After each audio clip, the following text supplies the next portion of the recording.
I think the president can do a lot more if he was to improve on the management of resources, because that is where I realize that he does not do so well. And you should realize that the Ethiopians are doing so while their GDP per capita is lower than ours. And even those of us who may want to be in the next regime or in the next government, we must be willing to sacrifice. We cannot go with this kind of bad manners and we expect Kenyans are going to say it is okay. Faith Odhiambo, the president of Law Society of Kenya, I wish you could stop being part of that charade, because it is something that I feel is taking her below. Whether Raila has convinced her or Ruto has convinced her, it is that they are doing it to whitewash the whole process. Raila needs Edwin Sifuna and Babu Owino more than Babu Owino and Edwin Sifuna need Raila. You know, one thing that people forget, that every generation has its own leaders. This generation that we are dealing with now, the age of Sifuna and Babu Owino, somebody like me in my 60s, I need them more than they need me. Tired of the same old shopping experience? Step into a smarter way to shop with Whiteson Group, Kenya's go-to online store for quality you can trust. From gadgets and homeware to everyday essentials, we deliver convenience right to your door. Fast shopping, secure payments, and top-notch customer care, all in one place. Visit whitesongroup.com today. Whiteson Group, simple, reliable, delivered.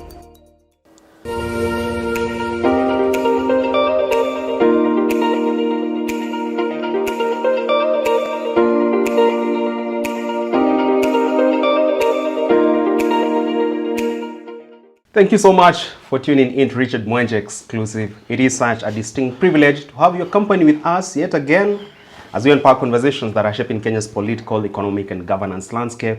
And I usually don't do this alone on Tuesdays, 7:30 p.m. I'm always in the phenomenal company of this renowned thought leader, a man who served this nation in many capacities as MP for Cherangani for 20 years, that is 4 terms, back to back, went ahead to become Minister for Agriculture under Kibaki I government, served this country also at a diplomatic level as one of our diplomatic envoys out there. And today he sits across this table as a thought leader, opinion shaper, and as an elder. Kipruto Arab Kiro Waziri, great to see you. How are you doing today? I'm very fine, and I'm happy we have a new week, and new things are happening in town. Yeah, this town is very interesting. When one story goes down, another one erupts. And that's how we keep on engaging politically and socially as a people of this country. Yeah. Talking about one story going down, another one erupting, as we are recording this show, the biggest story is the president's visit to Addis Ababa. He's there for the African Climate Summit. And also, at the periphery, we've seen him witnessing the inauguration of the Grand African Renaissance Dam, 4 billion worth of investment from Ethiopia. A mega dam is going to be one of the biggest hydropower projects in Africa, and many other investments going on in Addis Ababa. So Waziri, even before we go to the nitty-gritties of this visit, what do you think are the biggest lessons the president should carry home from Addis Ababa?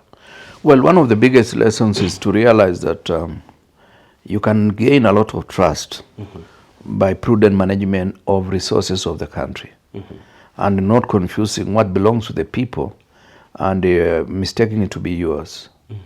I think the president can do a lot more if he was to improve on the management of resources, because that is where I realize that he does not do so well. And you should realize that the Ethiopians are doing so while their GDP per capita is lower than ours. But they have been able to mobilize those resources from their taxes. Taxes? Yeah, from their taxes. And I'm told some of the dams are done through some kind of direct input of Ethiopians in diaspora. You know, Ethiopians in diaspora are close to about 20 million people. In diaspora alone? In diaspora alone. Like in Washington, Washington and Maryland. One of the official languages is Amharic. And the computers have been keyed to be able to decipher a lot of information in Amharic. This therefore means there is a latent potential of the people outside Ethiopia who are contributing to their own country. Remember, Ethiopian Airlines, despite the fact that it was started over 60 years ago, has been able to survive so many regimes, from the emperor, from the Dark regime, from Mele Zenawi, to the current Prime Minister Abe. This is because Ethiopian Airline has been taken to be one of the signature projects of Ethiopia. The pride of Ethiopia? The pride of Ethiopia. So that is something that we need to be bringing home. That yes, what is the magic? That Ethiopian Airline has survived so many regimes without getting into the situation that our Kenya Airways gets quite often.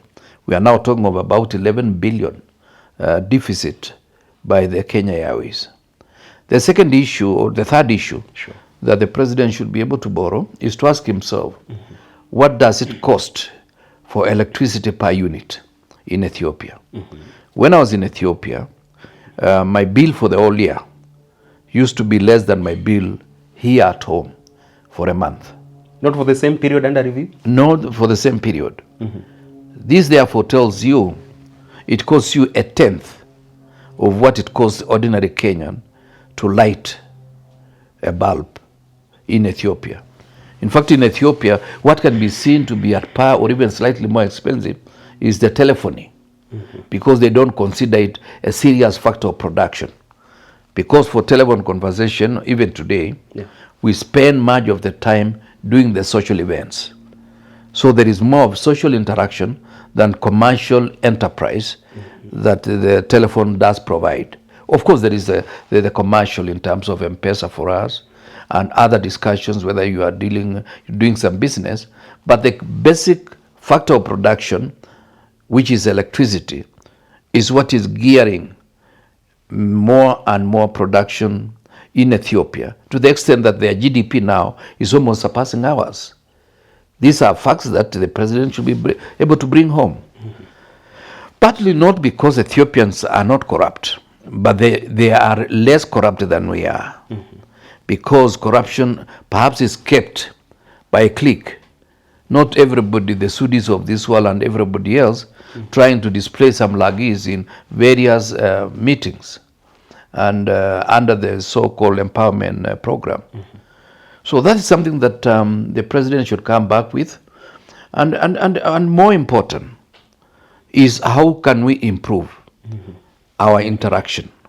While Ethiopians might have had their own wars, but at the basic level, they are very protective of their country. You cannot just easily infiltrate Ethiopia, to the extent that many people have been foiled when they want to cause mayhem in Ethiopia, because their security system is intact.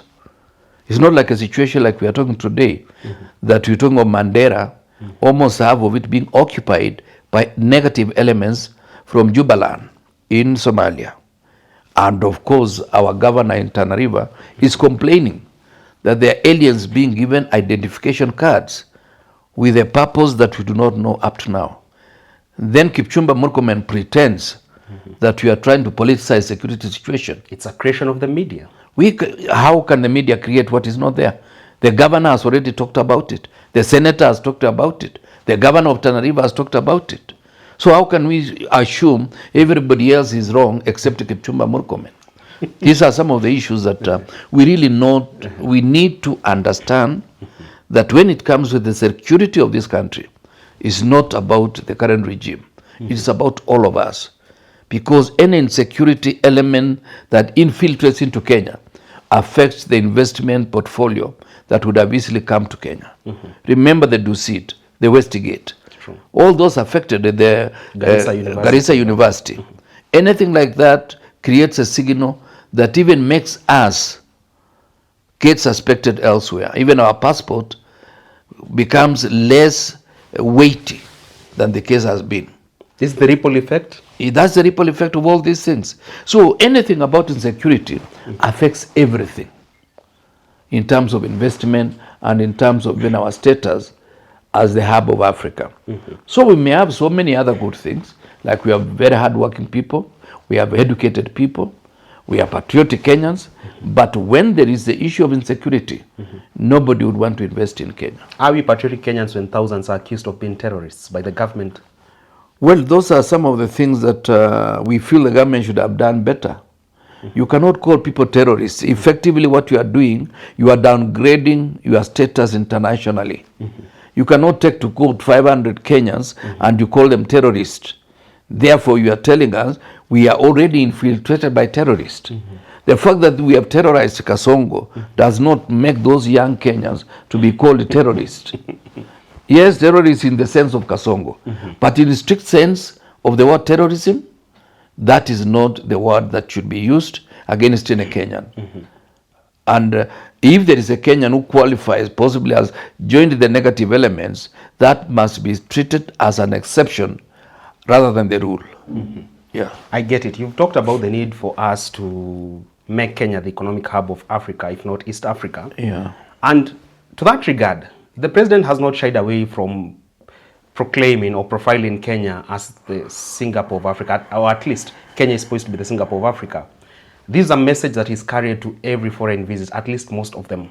But then again, if we are to question the journey towards becoming that Singapore, you've said we cannot get there through state opulence, through display of largesse and just extreme finesse, which is unnecessary. But if you even to question the latest trip from the president to Ethiopia, private jet, when there is KQ, the trip itself has been flagged as one of the most expensive from the president. Did Singapore budget for this kind of opulence, or at least budgeted corruption in the first place? You know, when a young man leaves college or a young lady leaves college, they have a choice.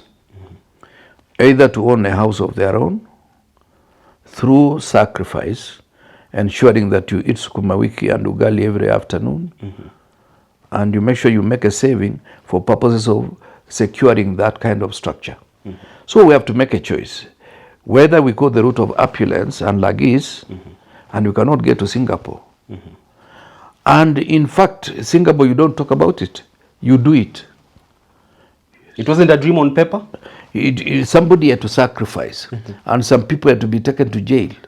Some actually had to commit suicide, and some of them were actually shot. Under the directive of Lee Kuan Yew? Yes, because they were corrupt.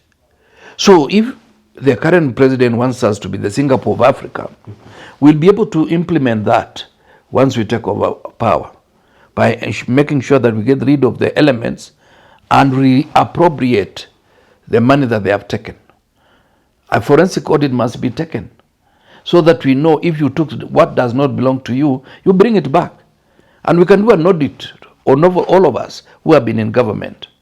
And if there is anything that I took that does not belong to me, I will not feel bad if the state takes it and makes good use of it. Even that belonging to a former head of state? Former head of state, we have to treat them with a bit of qualification. If you are talking, you know, when they talk about it, they usually look at the Kenyatta family. Kenyatta family, whether they land in Karen or they land in Nakuru, they paid for it at the rates that we were paying at that time. Perhaps we say possibly they had more money than us. Like the farm in Kitale. My father bought for 22,000 shillings at that time. Today, if we were to sell the same land at the current rates, it's about 500 million. Yeah, and that is the cumulative value that it has gained over the period of about 50 to 55 years since we bought it. So if we were to do that kind of scrutiny, we'll start with the immediate former president, that's William Ruto. Immediately. Then we'll realize that between the time he joined politics, when I was already in politics, and now, there's no magic that he has done. If it's about chicken, he did not bring chicken from abroad. It was chicken just across the railway, was there in Kamagut. And nothing has been so magical. It is easy if we were to do forensic audit on him. Almost 3/4 of what he has will be taken by the state, including the parcels of land in Narok, the one that belongs to Joseph Murumbi. Even that is in question? In question. Can we see the documentation? He bought from AFC. What's the documentation? He could have taken over the loan from AFC. Has he paid? The answer is I don't know. The one of Criticos, 2,600 acres. Western Hotel, I don't know whether it's an acre or what, that belongs to Kenya Airways Authority. Did he buy? What is the documentation? He has to borrow from Lee Kuan Yew.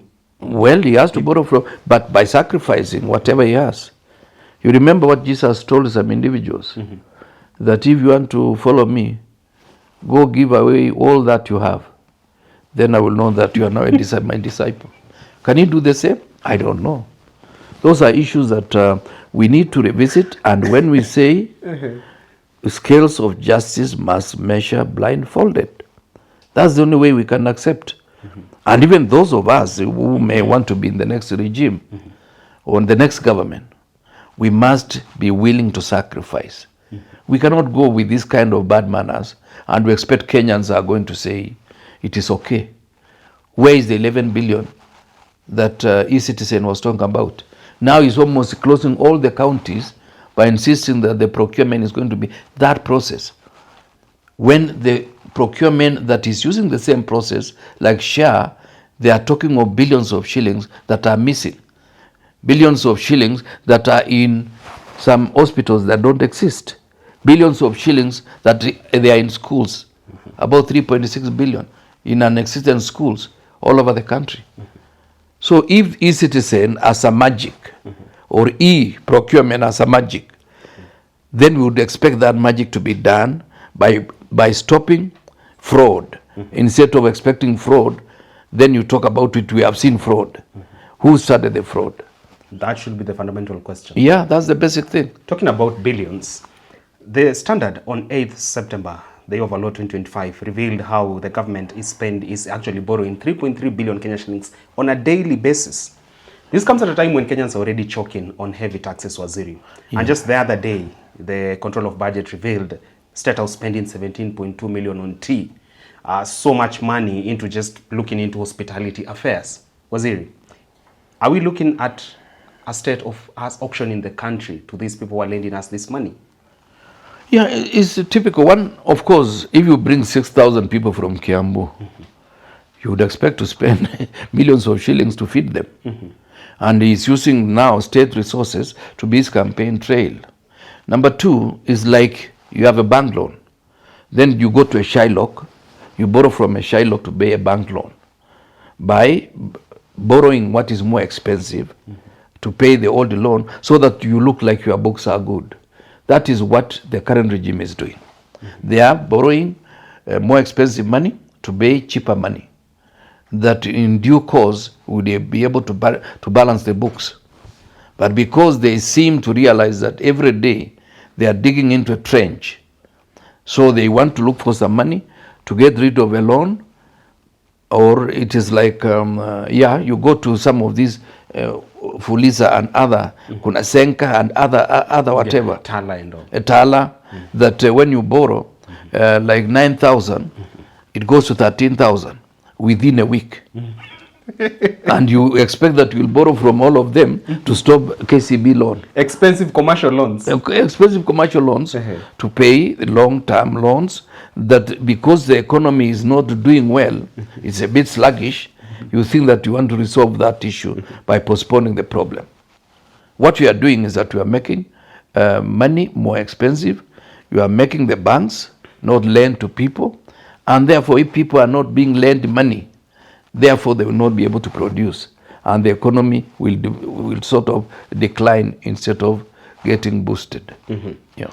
You question in this unnecessary borrowing, and even you've signaled that these are odious debts. Yeah. We are not seeing the value for our money as a country. As we're speaking in Nepal, the Prime Minister is out of office because the Gen Z of Nepal took to the streets over corruption issues and also social media ban. It happened last year. The main subject on the protest were tame down on this corruption, deliver for the people. We are now seeing the skeletons of the same coming back here in Kenya. If this is not curbed, Waziri, what monster awaits Kenya, and more particularly the president? Well, the people of Kenya will say no. And I hope they will delay their no for the next 2 years. Then they give him a final verdict that yes, you've done your best, but leave the rest to do what is required for this country. That's the way I look at it. Because what I fear is that if people were to get enraged enough, they might cause something that we will not be able to stop. Because every afternoon, we seem to be getting provoked by the kind of actions this regime is taking. Today, you are dealing with this issue. Tomorrow, they either have church, Harambee, and the Harambee that they are talking about is Harambee where they are taking millions of shillings. When we know some of these individuals don't have a permanent job. Or if they have a job, we know how much they are earning. Whether it's a PS, whether it's a minister, whether it's a member of parliament, whether it is a member of parliament, whether it's an MCA, or some of the guys who don't have really serious offices hanging around the presidency. We know they don't have that kind of money. I've heard some say Kiro is an enemy of the church because most of these billions he's taking concern with, the millions, are ending up in building of new churches, hospitals. Well, I don't know. Is it the fake hospitals? I don't know. Maybe otherwise, if it is really genuine hospitals, I will be supporting. But also remember, let them remember those people who are questioning that I'm against the church. I don't pretend to be a preacher. I don't pretend to be a pastor. I'm just a follower of the Christian faith. You ain't an atheist? No. I'm a Christian. I'm SEK. SEK by baptism and then Nandi by origin. So I don't pretend to be one of those guys. But remember, even Jesus himself, there was a lady who gave, it could have been an equivalent of 10 cents. And people were almost mocking her. But Jesus said, this lady has given more than the rest of you because she has given the only thing that she had. In fact, many churches I built for those 20 years, they were genuine sadaka from the people, genuine Harambee money from the people. And God has not said I cannot reside in a church that is Christ-touched. A church is where 2 or 3 are gathered. Whether it is this room or under a tree. God is here. God is there. It doesn't have to be a magnificent temple. No. Even the Mabati structures in the State House, that could have sufficed to be the church. So for the president to say he wants to build a church of 1.2 billion, that is the height of pretense. Yes, I'm not saying we should not build good churches, but let us not pretend we cannot build when we cannot afford. Yeah. It makes sense. Yeah. So, Waziri, let's shift gears a bit and talk about this court decision. A Kirinyaga court, of course, has suspended the operations of the committee of experts to look into compensation matters of victims of public protest and demonstration. But there's a question that comes to fore. Do you think even the question should have been, why have this panel when there's already bodies like Kenyan National Human Rights Commission? By having such a committee, it's only usurping the powers of bodies which are already there. Well, I think it would have been very important for a court of law to be invited so that they decide how this reparation is going to be done. Is this money for reparation? Is it for compensation?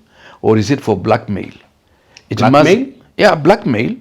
If you have killed my son, if you have killed my son, like Albert Ojwang, how much money is enough to pay for my son? How much money? How much money? Really? Otherwise, we'll be taking away children to be killed. We know during the old days, people used to give away a child so that they get food to feed the rest of the children, so that they don't die. But in some areas, they were very clever. How? They give a child who knows how to get back, like Ryan. So he's taken to a place where they get food.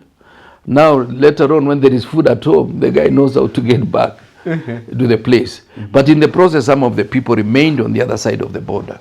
But you see, that was not killing the child. I'm trying to draw that parallel. Yeah, sure. That you know, hata kama nimepeana Ryan, ndio hao wengine wapata chakula, you know Ryan, is still, even if he's there, is okay. Because those people, they wanted a child. Yeah. But to kill a child, then you tell me you are paying me 1 million or 10 million or whatever the amount. Or maybe I build a bungalow for Kirwa to console him. I would rather live in a Christ-church house, but I live with my children. Because those children, one of them might build a better house for me. And I will still see him. There is nothing as painful as burying your own child. For the funerals that I've visited, for many years that I've served in public space, the biggest bitterness or misery for a parent is to bury a child.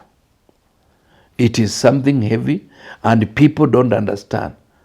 You know, Richard, I did, as an MP, I used to go to many funerals, and I tell them, I know how you are feeling. Yeah. And I meant it. I was not pretending. Because I knew when you lose the loved one, you feel bad. Until I lost my own biological mother. Then I knew, I did not know how they were feeling. And I stopped using that phrase, that I know how you are feeling. You can never know how somebody feels when he loses a loved one, whether it's a parent or a child. So let's go back to the issue. True. I would have expected a judicial process to be engaged so that a court of law determines what is it that we are doing. How much are we paying for Pebe Wendo? How much are we paying for Alberto Juang? And what is the quantum? And what is the basis of deciding so much for this one and so much for the other one?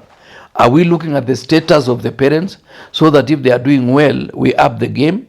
Or are we looking, how can we measure that pain? But anyway, court of law can engage itself better, and we create a policy how to deal with such issues in future and how to stop them. We don't need a committee. We don't need a committee of individuals who have been put together.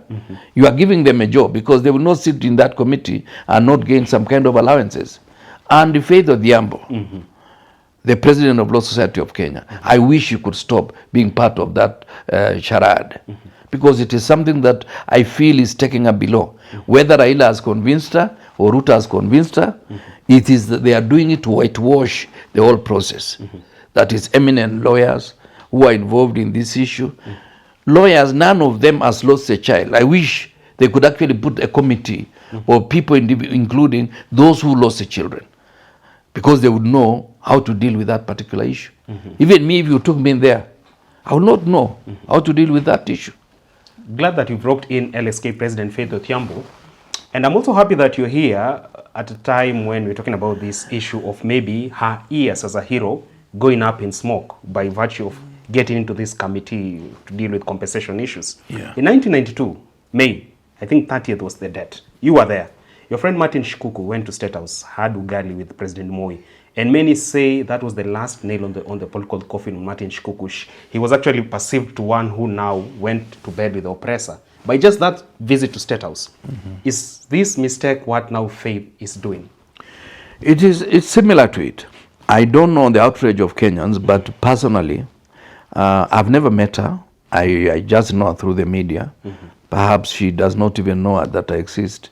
But the most important thing is that it is a lady with a good name, and she has a good future. Because many of the people who have been presidents of Law Society, they have done well in life.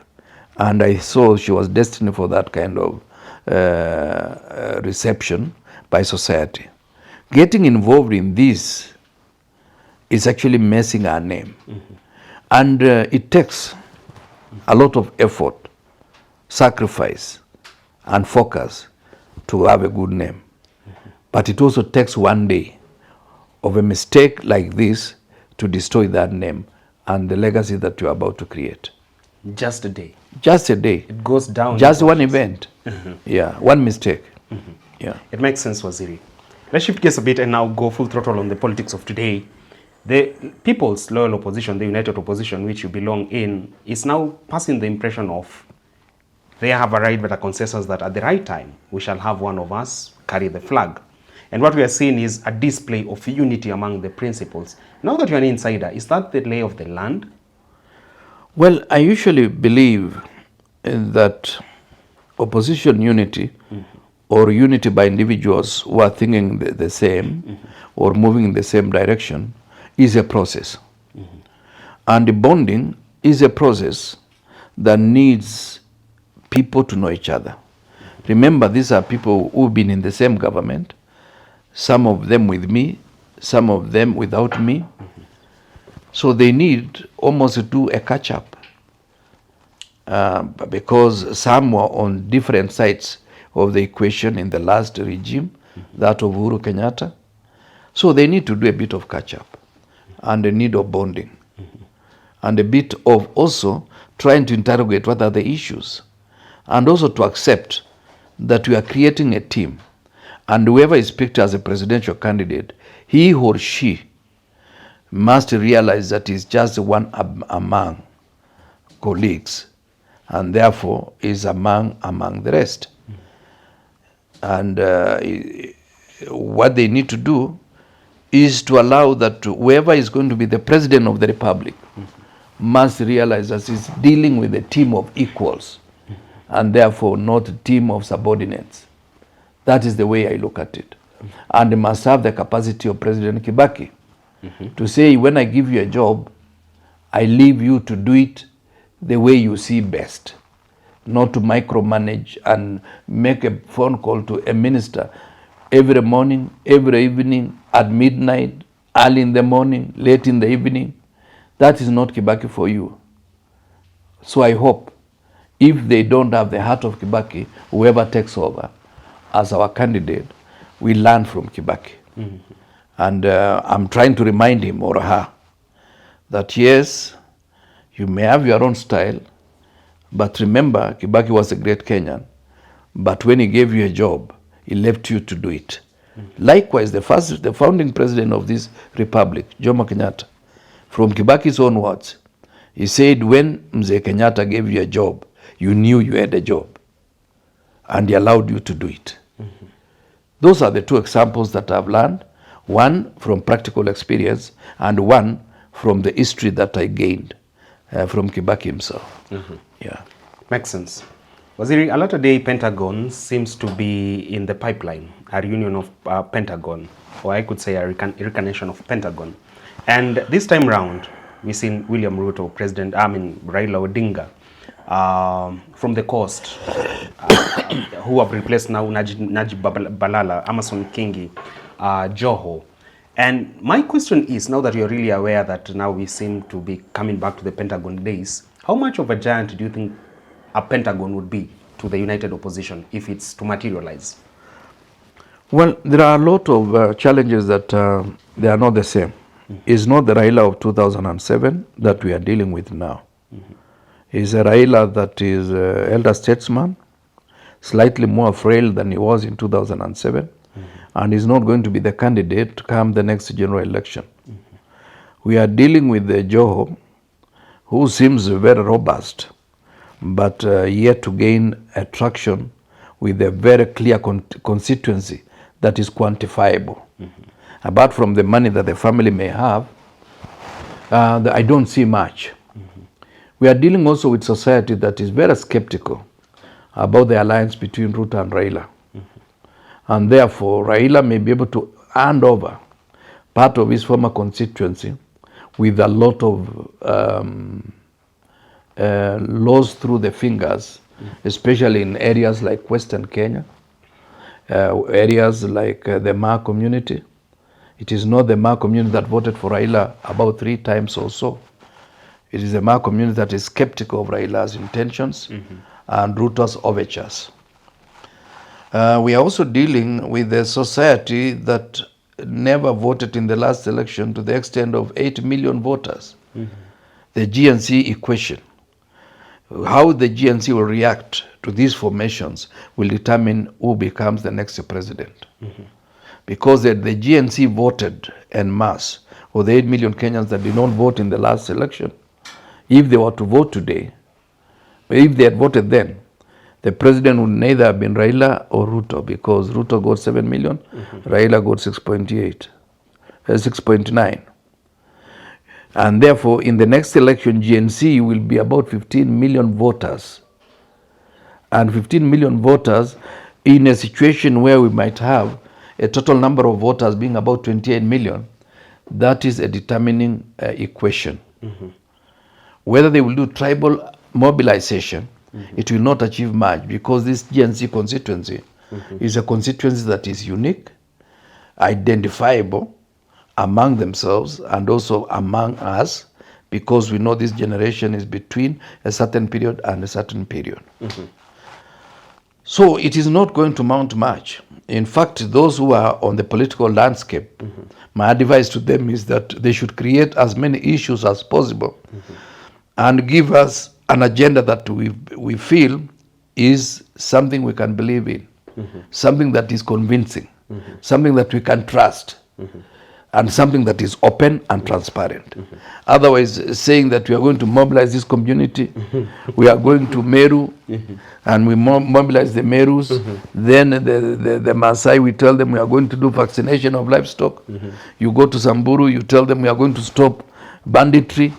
All those issues will amount to naught if we are not able to convince anybody that you can trust us with our programs. Unlike the old Pentagon, where in Western Kenya it was only Musalia Mudavadi, this time around the icing on the cake is Moses Wetangula. In the Northern Frontier District, you've seen Aden Duale now seemingly appointment of that region. And I've said that the coast now it's Amason Kingi and Joho, and like before it was just Najib Balala. It's only in Central Kenya that seemingly this Pentagon does not have a point person, or at least someone whom they can harvest the political mileage they need. Don't you think with these realities that I've given you, still there's need for you to worry, Waziri? We have no reason to worry. Wetangula and Musalia can just be thrashed by Natembea or Edwin Sifuna. In one swap? Just one flash. One flash and they are done. I don't see where Musalia is, because even his member of parliament was UDA from the beginning. By the time he was dissolving ANC, already his whole member of parliament was UDA. So he had Sabatia, the constituency that he represented. So how can he say that he took votes to William Ruto? You know, that him, Atoli and Wetangula have the password to Western region. But they don't have good memory, so they might forget the password, or they might enter the wrong figures and lock the system. Yeah, it makes sense. Yeah, let's have a conversation about this young firebrand, the young tax in Kenya's politics of today, Edwin Sifuna and Babu Owino, to be precise. Now, Homa Bay MP George Kaluma has fired warnings to them, rather, let me say advice, that if they're not careful, they're just like Icarus, they're flying too close to the sun. And all thanks to now their seemingly slow walkout from ODM party, and Kaluma urges them to retrace their steps back to Raila Odinga if they are to survive in Kenya's politics and also to secure their future leadership ambitions. Do you think we are witnessing Solomonic wisdom from Kaluma's concerns regarding these two individuals? Well, Kaluma, the best I know, is a job seeker. I think he's doing what Obio and I was doing those days until William Ruto recognized him. What this guy called Geoffrey Ruku, who is now Minister for Public Service. He used to play to play to the gallery. A lot of time I met him at the studio, and you could see he was more UDA than UDA itself. It was a means of rent seeking? Yes, I don't know, not rent seeking. He was looking for a job.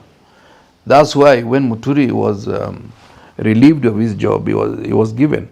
And remember, he was MP for DP, not UDA. So he was in UDA or Kenya Kwanza, courtesy of Justin Muturi. But he pretended now he was more UDA than the UDA members of parliament at that particular time. So Kaluma, I don't credit him with a lot of wisdom or focus, and I don't think he's a prophet, unless he's a prophet in a mad place at the market. Or he's a madman at the marketplace. So I would not want to ascribe a lot of thought to Kaluma, especially when it comes to the issue of the future of Babu Owino and Edwin Sifuna. In fact, Raila needs Edwin Sifuna and Babu Owino more than Babu Owino and Edwin Sifuna need Raila. You know, one thing that people forget, that every generation has its own leaders. This generation that we are dealing with now, the age of Sifuna and Babu Owino, somebody like me in my 60s, I need them more than they need me. Raila at 80s needs people of my age than I need him. Today, Raila, even if we were to go to a marketplace and people see us, he may be accepted out of respect. But if there was serious engagement on something academic or an exercise that needs a bit of work, people would prefer me to Raila. all that experience notwithstanding. So Raila really should be awake, should be awake to the reality that even Luo Nyanza, it will not turn out in the numbers that he wishes for William Ruto, if that is his candidate. Western Kenya, they will be repelling William Ruto because of Raila, more than if he was to go to Western Kenya on his own. Perhaps in some areas like Coast, he might get 1 or 2 votes. I say Northern Kenya because of Duale. Duale, if he was to run even in his constituency, we are not sure whether he will deliver it. Garissa Township? Garissa Township. He's been struggling. It doesn't mean he's been, you just go look at the figures. There's been a lot of opposition, and at times there is a lot of violence that has been visited to the voters. He's not been very unanimous in terms, you remember, even at some stage, his relative, the former minister, was stoned in one of the functions in Garissa. They hit him with some stone. It wasn't accidental like the other day, the president's incident, the shoe. He said it was just by accident. I don't know, but you see, how can you do that to your relative? Because they are related in one way or the other. I don't know whether one is son-in-law to the other. I'm not sure, but they are related. That issue of violence is a sign that that is a very unstable person. So I would not give a lot of credit unless William Ruto appeals to them and reminds them that they worked very well with President Moi. That will be now appealing to tribal affiliation. Yeah, but he has to convince them. Yeah. All right. That point by Waziri Kipto Arap Kira takes us to the wrap of today's conversation, discussing a raft of issues in the world of politics and governance. Waziri, let me have your closing remarks regarding the issues that you feel deserve your response this week, the pertinent issues that maybe we've left out of this conversation. What is it? What's your message to Kenyans or even the leadership today? Well, my message to Kenyans is that let us be vigilant, listen to all politicians, but let us reduce the hostility that seems to be pervading the atmosphere. That is something that I fear. We should not allow it to spiral into a situation where we are dividing this country into a group of this and that. This is my request to the people of Kenya and my request to the leaders, because after elections, this country must remain together and we must make progress so as to remove the bondage of poverty that is visiting our people. Otherwise, elections come and go, but people remain. Elections come and go, but people remain. Yeah. At this juncture, we cross over to our Heroes Corner segment with Waziri Kipto Arap Kiro, a segment where we extend our debt of gratitude to personalities, individuals that have made tremendous impact, not just in Kenya or the region, but actually globally. And we feel that there's so much we can learn from them, and it's just the right time we give them their flowers. Waziri, who is our Shuja today?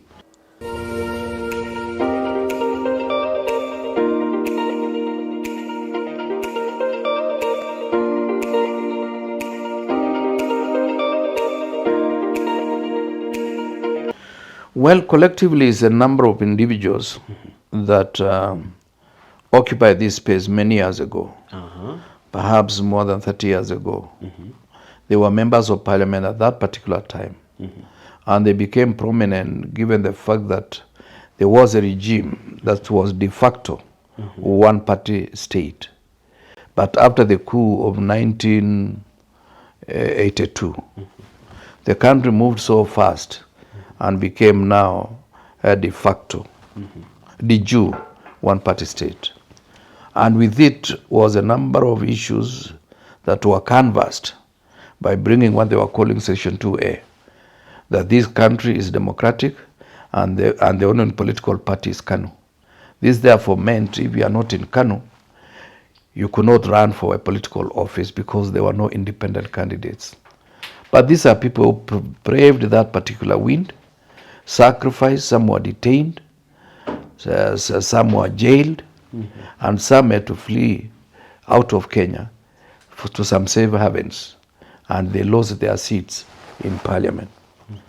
This is a group of people that comprised, but not limited to those individuals, the late Lawrence Sifuna, the uncle to the current senator of Nairobi, the former MP for Nakuru North, Who was that? Koigi wa Mwere, the former MP for Eldoret North, Chelagan Mutai, Okay. the former MP for Ugenya, the current Senator of Siaya, James Agri Orengo, the former MP for Kaloleni, Dr. Jibule Wasuma, the former MP for Wundanyi, Mashengu wa Machofi. Yeah, all these individuals collectively were able to fight for the increased political space. There is also the former MP for Kitutu East, Abuya, who came in after the late George Moseti Anyona was detained in 1975.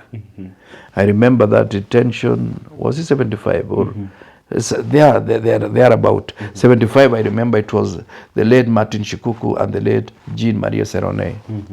So this group of individuals, not necessarily any political party, but all of them shared a common position at the backbench.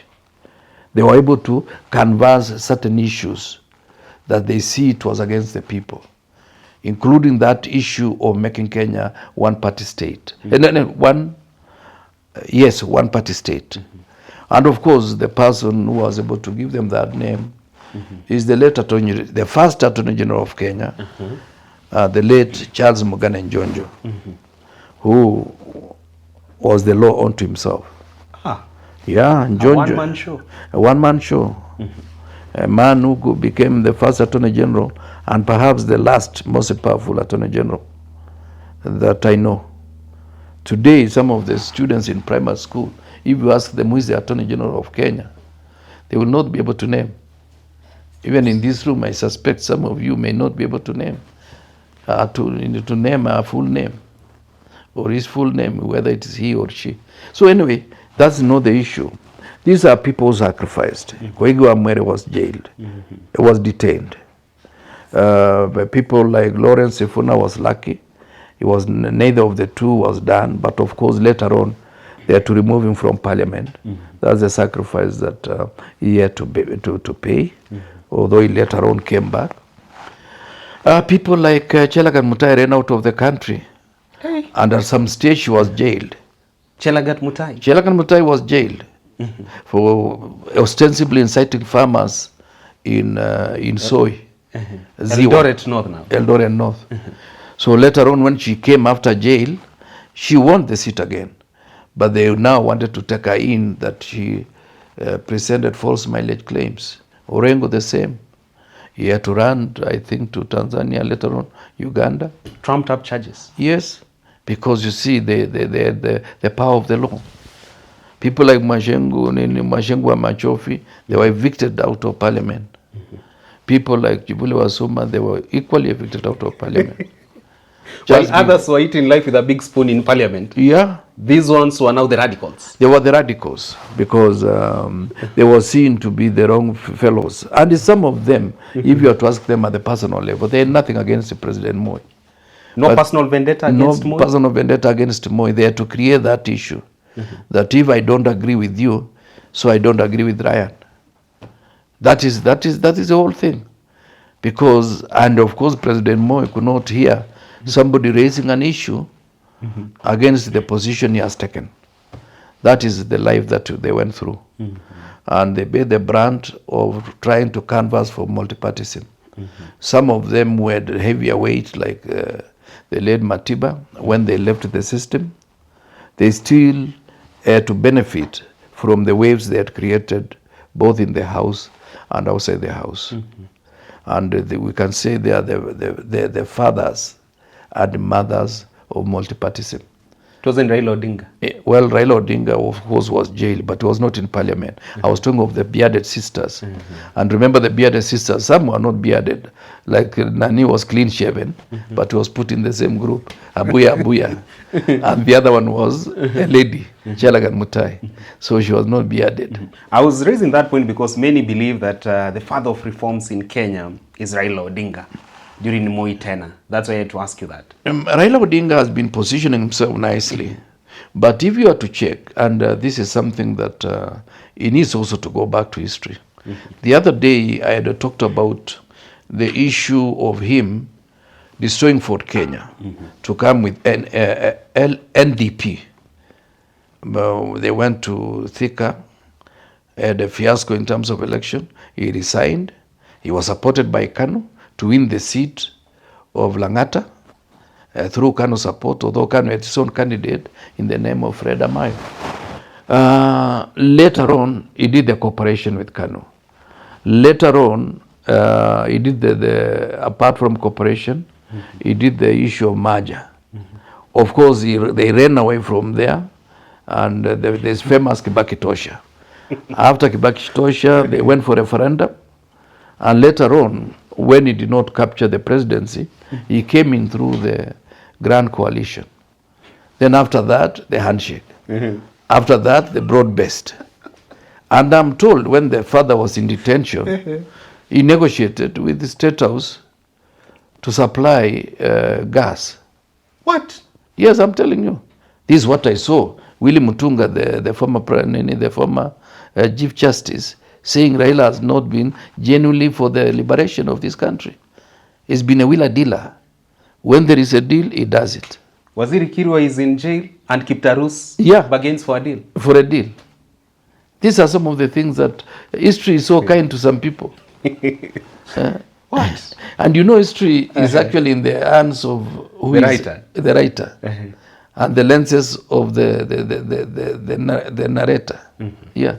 Otherwise, history at times is convoluted. Like the history of Kenya can be written by 3 different people: the Mzungu, the Arab, and the African. And those 3 books, when you read, you'll be seeing different perspectives. And even within the Mzungus, there is the Christian, or the bishop, or the whatever, the missionary, the administrator, and who is the other one? The administrator, and the settler. You know, settler and administrator were 2 different individuals, but serving the same purpose. Here in Kithunguri, when they wanted to evict the Kikuyus, they created laws by making sure that you don't overstock the place. And they were telling Kikuyus, you must serve or give your goats or your sheep for purposes in lieu of labor. So when they lost their sheep, they ran away from here, they came to Rift Valley. That's why they say they went to Rogoro. So the issue was simple. The Mzungu, who is the administrator, creates rules to ensure that they make it easy for the settler. Then when the settler is struggling with these fellows, they bring the bishop or the Christian or the missionary to come and pacify them. Eti mali ya dunia acheni. Kuna mali ingine huko mbinguni. This is vanity. Yes, I remember there is a Mzungu in Laikipia called Katerima. He had come as an SDA from Zimbabwe. When he came to Laikipia, he made sure that he brought the SDA church to his farm so that people get saved and they don't steal from him. I get it. Yeah. That is how life is. I'm really looking forward to the day when I'll read the history of Kirwa, written by 2 people. One written by Oscar Sudi, another one by Mumbingaru. Mumbingaru. Or at least Jeru Kadhangu. Jeru Kadhangu. Hey, that's very interesting. Yeah. Why not Dr. Mukisa Kitui? Or maybe then. But Oscar Sudi has to be a constant. Do you look forward to that day? I would read the book of Oscar Sudi first because I think it will be hilarious. With engineered falsehoods. That's what you Oh yeah, that's what I suspect. All right, there you have it. That point takes us to the entire wrap of the day's conversation, discussing a raft of issues in the world of politics, governance, and Kenya's economic setup. You've heard it from the firebrand himself, Kipito Arap Kirwa. Thank you so much, Waziri, for slating time for this program. It's my pleasure too. And thank you for your incredible insights. Yeah. We pick so much lessons from your insights and Thank also you. so much advice that can help us become that Singapore of Africa. Thank you. It's my pleasure. All right, we see each other next week, Tuesday, 7:30 p.m. Enjoy the rest of your viewing. Thank you.